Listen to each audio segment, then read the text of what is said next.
अब हम बात करेंगे धार्मिक स्वतंत्रता का अधिकार, जिसमें अनुच्छेद 25 से लेकर के 28 तक है।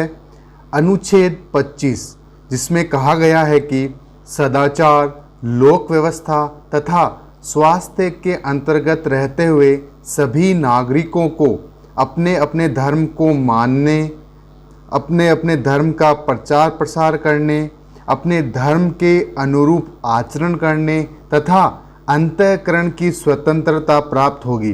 अंतःकरण का मतलब है भगवान को किसी भी रूप में मानना। सिखों द्वारा कृपाण को धारण किया जाना धर्म के अनुरूप ही आचरण है। जैनों में जो प्रचलित संथारा है वह भी धर्म के अनुरूप आचरण ही माना जाता है। अनुच्छेद 25 में धर्म परिवर्तन के अधिकार को स्पष्ट स्वीकार नहीं किया गया है, लेकिन कहा गया है कि किसी को लालच देकर या किसी को दबाव में लाकर धर्म परिवर्तन करवाया जाए तो राज्य उस पर रोक लगाएगा। अनुच्छेद 25 में यह भी कहा गया है कि हिंदू धर्म से संबंधित सभी मंदिर समाज के सभी वर्गों के लिए खुले रहेंगे।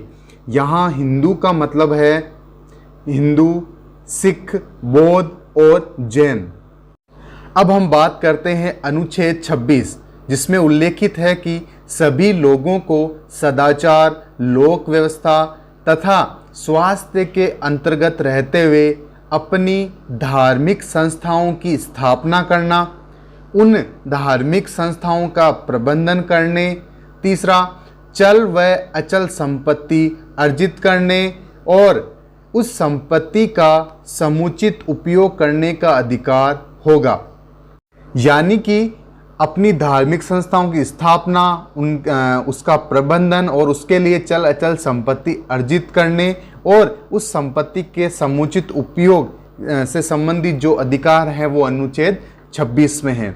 अनुच्छेद 27 की बात करें तो इसमें उल्लेखित है कि राज्य किसी भी व्यक्ति को एक धर्म को बढ़ावा देने के लिए, कर देने के लिए बाध्य नहीं कर सकता है। यानी कि साधारण भाषा में समझे तो हिंदू धर्म को बढ़ावा देने के लिए किसी मुस्लिम को कर देने के लिए बाध्य सरकार नहीं कर सकती है। तो इस पर यह रोक लगाता है अनुच्छेद 27। और इसमें यह भी कहा गया है कि राज्य धार्मिक संस्थाओं को अनुदान देते समय समान व्यवहार करेगा। यानी कि अनुदान देते समय वह किसी प्रकार का भेदभाव धार्मिक आधार पर नहीं कर सकेगा।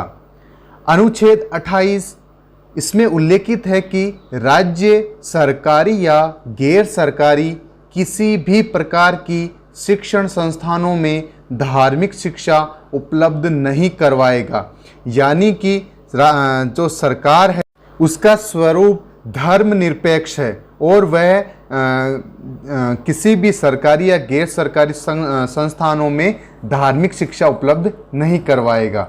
और साथ में यह भी है कि राष्ट्रगीत जो वंदे मातरम है उसे गाने के लिए किसी को बाध्य नहीं किया जा सकता है। तो ये था धार्मिक स्वतंत्रता का अधिकार, जिसमें से यूपीएससी 2017 प्रीलिम्स में सवाल आया था। इसके अलावा आरएएस 2013 और 2016 प्रीलिम्स में सवाल आए हैं। तो गाइस, चैनल को सब्सक्राइब करना ना भूलें। तब तक के लिए धन्यवाद।